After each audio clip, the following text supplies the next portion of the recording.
Hello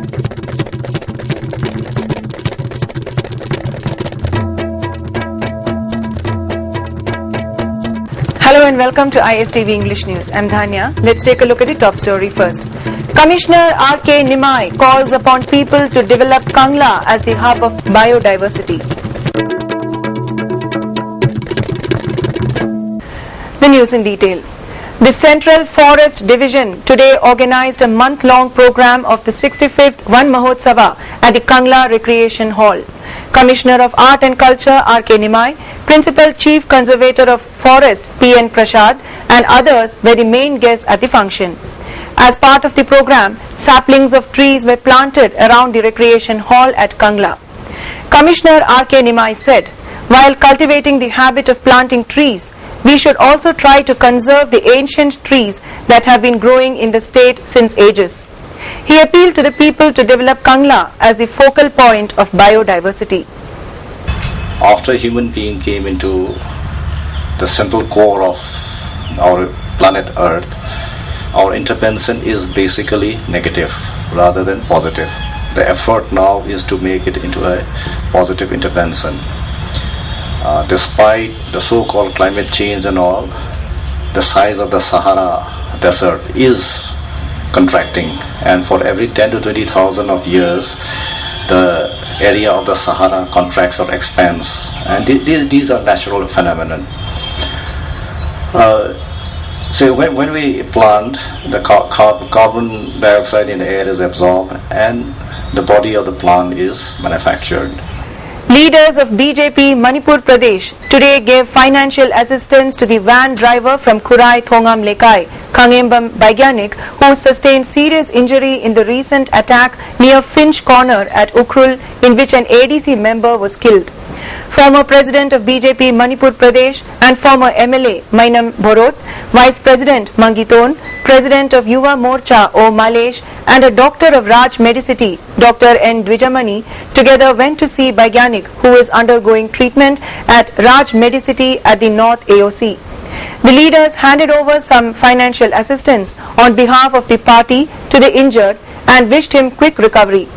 Baigyanik told the visiting team that the Chief Minister and others had come only to see them on the day of the incident, but they did not give any financial help. He expressed his desire for the government to hand out at least some help to meet the treatment expenditure.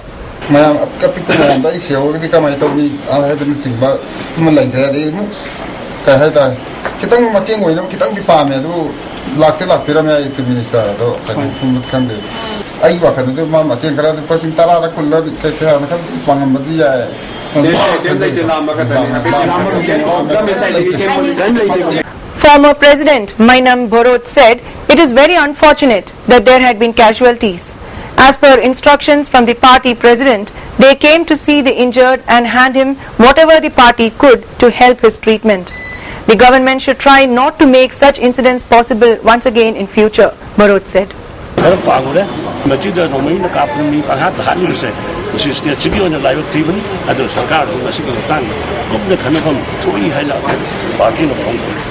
Manipuri Muslim Online Forum, in association with the US-based Indian Muslim Relief and Charities, an organization of the Indian Muslims, yesterday held an iftar party in connection with Ramadan at the Riazuddin Wali Masjid of Irong Kunau.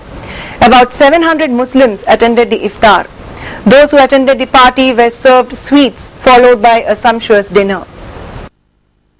When the world is in an era of extreme civilization, too many controversies with regard to treatment of patients are happening around in the state of Manipur. Whose responsibilities are all these? The Manipuri Students' Federation asked. Who exactly will bear the responsibility for these? With a view to spreading awareness on living a healthy life among all the people of India, experts and specialist doctors are invited to talk on the All India Radio and interact with the listeners on phone. Such program called Healthy India is being broadcast on the radio. But now it all looks like as if the doctors are launching a campaign for themselves through the radio to get their own benefits of treating the patients at private hospitals or clinics, the MSF stated in a press release. After the break, and now moving on to some national and international news.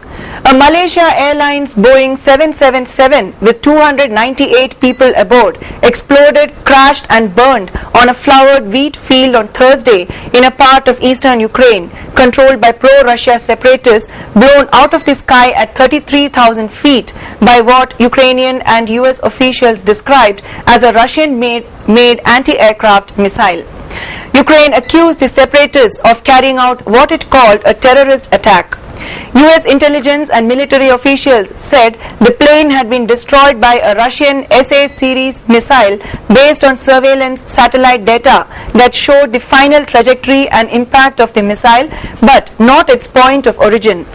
There were strong indications that those responsible may have errantly downed what they had thought was a military aircraft, only to discover, to their shock, that they had struck a civilian airliner.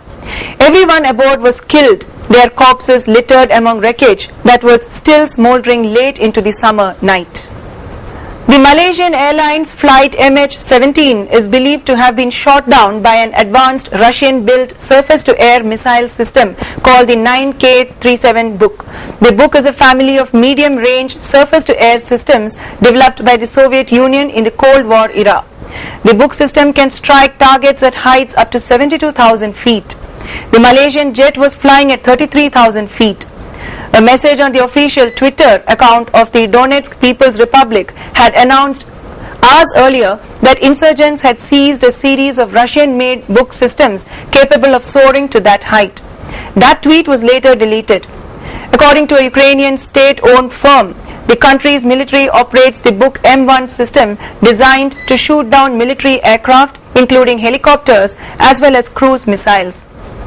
The Buk system has been constantly upgraded over the years and uses very advanced missiles. It was a close shave for Air India flight AI-113 B787, which was merely 25 kilometers away from the ill-fated Malaysian airline MH17 when it was shot down at the Ukrainian-Russian border. So far, there have been no reports of any Indians on board the flight. The Ministry of External Affairs is in touch with Malaysian Airlines headquarters through the Indian mission in Kuala Lumpur. Prime Minister Narendra Modi condoled the families of the 298 passengers who lost their lives in the mishap. Singapore Airlines SQ351 B777 was also close behind the Malaysian airline MH17 when it disappeared. World leaders demanded an international investigation into the shooting down of a Malaysian airliner over eastern Ukraine in which all 298 people on board were killed, a tragedy that could further heighten tensions between Russia and the West. One US official said Washington strongly suspected a surface-to-air missile that downed the Malaysia Airlines Boeing 777 on a flight from Amsterdam to Kuala Lumpur on Thursday was fired by Ukrainian separatists backed by Moscow. There was no evidence Ukrainian government forces fired a missile, said the official, speaking on condition of anonymity.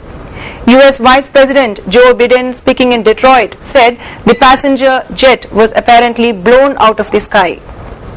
Sabyasachi Panda, Odisha's most wanted Naxal leader, has been arrested from the Ganjam district of the state, the police have confirmed. Panda was wanted in more than 50 criminal cases, including the murder of Swami Lakshmananda Saraswati and 4 of his aides in Kandhamal district in 2008 that had triggered communal violence in the region. In 2012, he was involved in the abduction of 2 Italian tourists. While one of them was set free, the other one, Paolo Bosesco, was released after 29 days in captivity. Finance Minister Arun Jaitley on Friday presented Delhi's budget for Rs 36,776 crore in the Lok Sabha. No new taxes have been proposed by the Finance Minister in the budget. Rs 260 crore has been provided for power subsidy in Delhi. Jaitley said that Rs 0.80 to 1.20 per unit subsidy will be provided to small electricity consumers. He proposed a budget of Rs 2,400 crore for education. He also proposed the launch of a multi-speciality hospital in Rohini in the national capital along with 50 dialysis centers. Jaitley assured that more night centres will be opened in Delhi and 4 new sewerage treatment plants will be set up. Community toilets will also be set up in JJ clusters, the FM said. All those convicted in the 1993 Surat bomb blast case have been acquitted by the Supreme Court. 11 people had been convicted for the January-February 1993 blast in Gujarat's Surat, in which one woman was killed and several people injured. A 2-judge bench of Justice T.S. Thakur and Justice C. Nagapam not only acquitted all the 11 accused, but also reversed a Tada court verdict that had sentenced them to jail from 10 to 20 years. On January 21, 1993, a bomb exploded near Sadhana School in Mini Bazaar in Surat's Varacha area. A female student, Alpa Patel, was killed in the blast and 11 others injured.